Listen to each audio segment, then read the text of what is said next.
Assalamualaikum warahmatullahi wabarakatuh.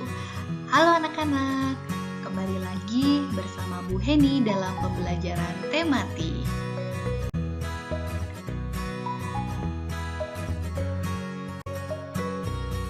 Bagaimana kabar kalian hari ini? Apakah kalian masih semangat dan sehat? Ibu harap kalian selalu dalam keadaan sehat, semangat, dan tentunya tetap menjaga protokol kesehatan ya anak-anak, supaya kita terhindar dari berbagai macam penyakit. Nah anak-anak, hari ini kita akan belajar mengenai pembelajaran tematik muatan pelajaran IPS. Sebelum kita memulai pembelajaran kita hari ini, ada baiknya kita melakukan hal-hal berikut ini. Yang pertama, silakan kalian persiapkan diri kalian terlebih dahulu, juga alat tulis kalian. Pastikan semuanya telah siap dan kalian sudah siap untuk melaksanakan kegiatan kita hari ini. Yang kedua, jangan lupa untuk selalu berdoa dalam memulai pembelajaran, supaya apa yang kita pelajari dapat bermanfaat dan mendapatkan keberkahan dari Allah. Mari kita berdoa. Bismillahirrahmanirrahim. Rabbi zidni ilman warzuqni fahman.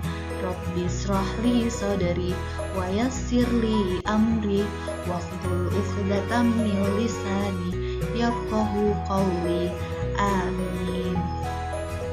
Baik, dan yang ketiga, mari kita mulai untuk melakukan pembelajaran kita pada hari ini.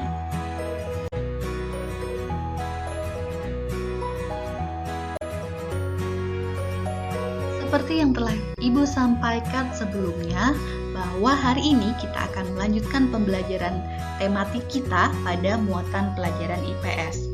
Nah, yang akan kita pelajari hari ini masih di KD 3.2, yaitu menganalisis bentuk-bentuk interaksi manusia dengan lingkungan dan pengaruhnya terhadap pembangunan sosial, budaya, dan ekonomi masyarakat Indonesia.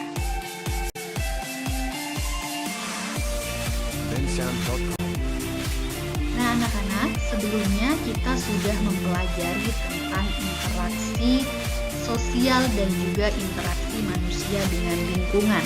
Kali ini kita akan melanjutkan materi kita tentang bidang-bidang interaksi sosial serta faktor-faktor penyebab terjadinya interaksi sosial antar daerah.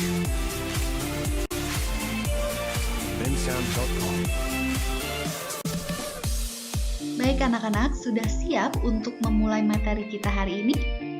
Ya, di materi kita yang pertama kita akan mempelajari tentang bidang-bidang interaksi sosial. Kira-kira apa saja ya bidang-bidang interaksi sosial itu? Mari kita simak penjelasan berikut ini.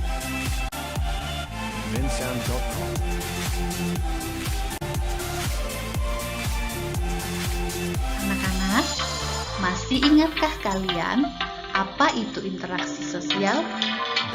Manusia merupakan makhluk sosial yang tidak dapat hidup sendiri tanpa bantuan dari orang lain.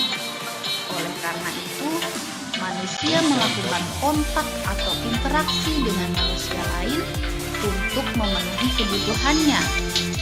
Interaksi sosial adalah hubungan aksi-reaksi atau hubungan timbal balik antara dua orang atau lebih. Interaksi itu bisa terjadi antara individu dengan individu, individu dengan kelompok, juga kelompok dengan kelompok. Coba kalian perhatikan video berikut ini. Dalam rangka menyambut dan memeriahkan Hari Kemerdekaan Republik Indonesia ke-74 tahun.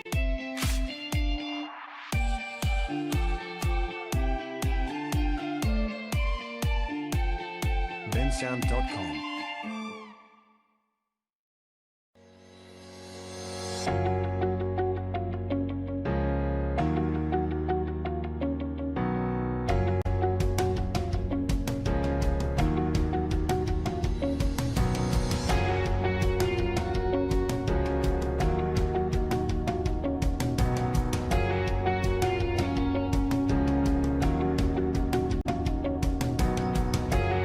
Nah, anak-anak, apa saja ya bidang-bidang interaksi sosial itu? Bidang-bidang interaksi sosial akan kita bahas dalam 3 hal, yaitu dalam bidang ekonomi, bidang sosial budaya, dan juga bidang politik. Mari kita simak penjelasannya satu persatu.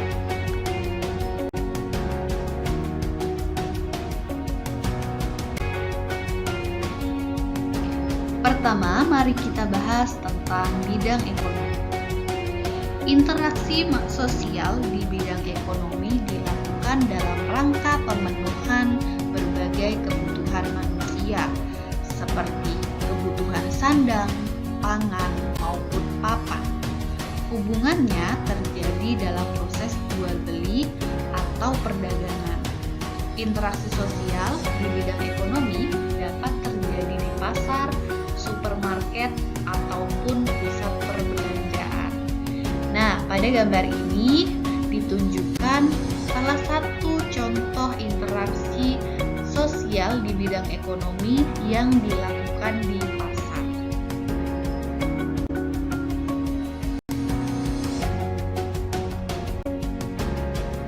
Nah, berikut ini Bu Heni akan menyebutkan contoh-contoh interaksi di bidang ekonomi. Yang pertama adalah melakukan tawar-menawar di pasar. Kemudian yang kedua, membayar barang belanjaan di kasir. Yang ketiga, melakukan jual beli secara online. Yang keempat, mengisi bensin di pom bensin. Kemudian yang terakhir adalah membeli pulsa elektronik di counter pulsa. Nah, anak-anak, ada satu lagi contoh interaksi di bidang ekonomi namun dalam bidang jasa, yaitu seseorang mendatangi tukang jahit untuk menjahitkan kain menjadi pakaian jadi. Jadi interaksi di bidang jasa itu juga salah satu contoh interaksi di bidang ekonomi juga. Karena interaksi di bidang jasa itu juga bertujuan untuk memenuhi kebutuhan dan menghasilkan uang.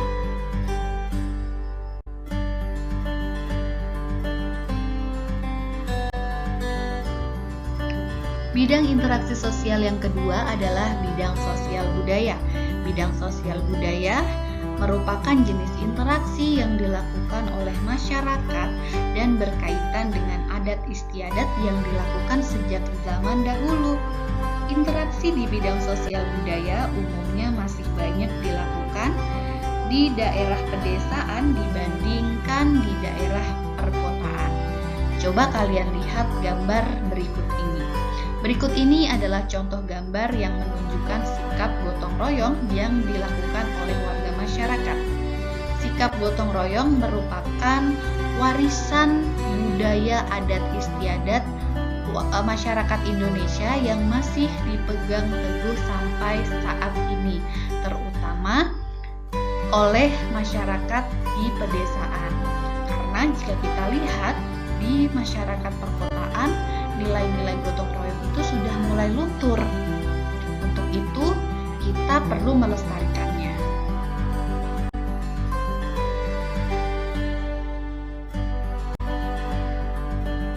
Berikut ini Bu Heni akan menunjukkan contoh interaksi di bidang sosial budaya, baik yang terjadi di masyarakat atau dapat kita lakukan di lingkungan sekolah. Yang pertama adalah membersihkan lingkungan sekolah secara bersama-sama. Yang kedua, melakukan kerja bakti. Yang ketiga, mengadakan pagelaran seni sekolah. Yang keempat, melakukan patungan atau iuran kelas guna untuk membeli perlengkapan kelas.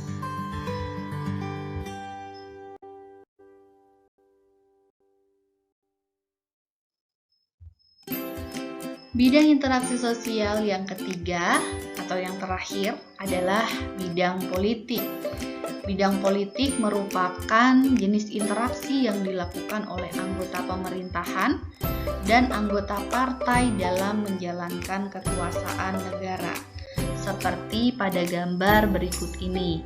Berikut ini merupakan contoh gambar pemerintahan yang sedang mendiskusikan tentang undang-undang. Nah, anak-anak, sebenarnya untuk bidang politik ini ada beberapa hal yang bisa kita lakukan di lingkungan sekolah. Di antaranya adalah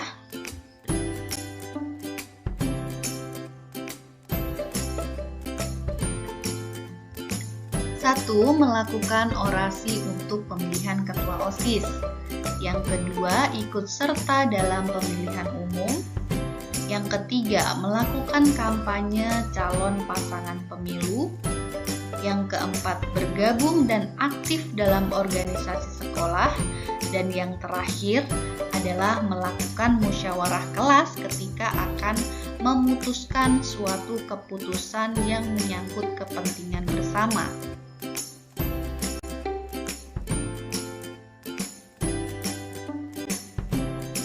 Baik anak-anak, itu tadi telah selesai Bu Heni sampaikan mengenai materi bidang-bidang interaksi sosial.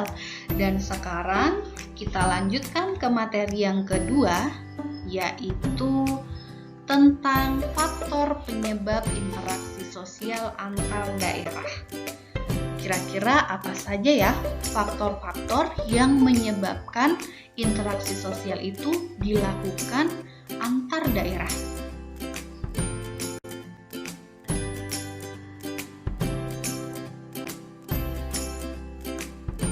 Interaksi merupakan hubungan timbal balik yang saling berpengaruh antara dua wilayah atau lebih. Hubungan tersebut menimbulkan gejala, ketampakan, maupun permasalahan baru. Kota dan desa merupakan salah satu contoh yang melakukan interaksi secara langsung maupun tidak langsung. Interaksi itu disebut dengan interaksi wilayah. Misalnya, wilayah A merupakan pedesaan dengan hasil sumber bahan pangan, dan wilayah B merupakan perkotaan sebagai sentra industri. Beberapa jenis produk industri yang dihasilkan sebagai pendukung kegiatan pertanian antara lain pupuk dan alat-alat pertanian. Keduanya saling mempengaruhi satu dengan yang lain.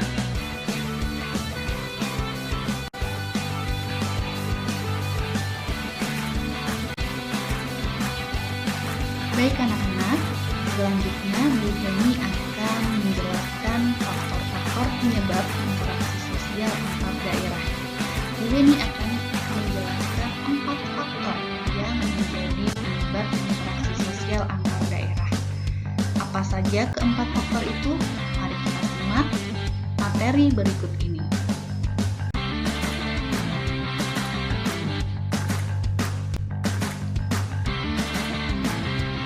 Faktor yang pertama adalah untuk memenuhi kebutuhan diri sendiri.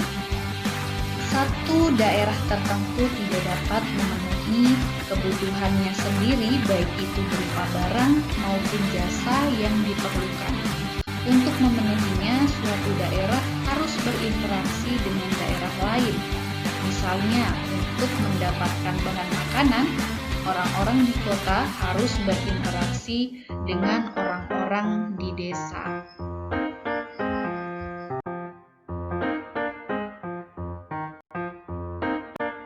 Faktor penyebab yang kedua adalah untuk meningkatkan pendapatan daerah. Berinteraksi dengan daerah lain juga dapat meningkatkan pendapatan suatu daerah. Misalnya, daerah pantai menjual hasil nelayan ke daerah lain sehingga perekonomian di daerah pantai tersebut meningkat. Atau bisa juga masyarakat di perkotaan berlibur ke desa-desa wisata dan secara tidak langsung itu dapat meningkatkan pendapatan di daerah tersebut.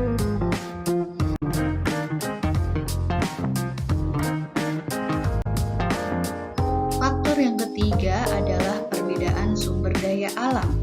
Perbedaan sumber daya alam mendorong setiap daerah menghasilkan produk yang berbeda. Perbedaan ini dapat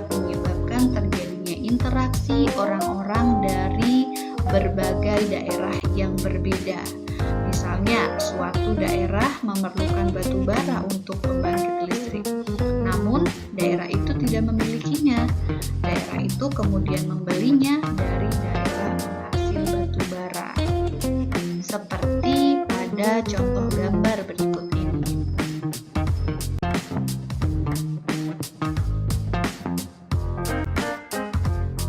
Faktor penyebab interaksi sosial yang keempat adalah perbedaan kemampuan sumber daya manusia. Kemampuan sumber daya manusia antara satu daerah dengan daerah lainnya sangatlah berbeda. Contohnya, daerah yang tidak memiliki dokter, maka mereka akan mendatangkan dokter dari daerah lain. Interaksi antar daerah yang terjadi akan mendukung pembangunan nasional. Kepentingan masyarakat di daerah yang belum terpenuhi dapat terpenuhi dengan berinteraksi dengan masyarakat daerah lainnya. Dengan demikian, kesejahteraan masyarakat pun akan meningkat.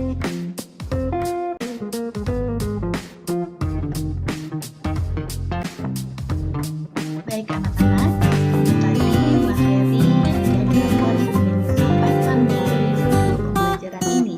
Jika ada materi yang belum jelas atau belum bisa dipahami, maka putar lagi video pembelajaran ini atau tanyakan ke guru kelas masing-masing.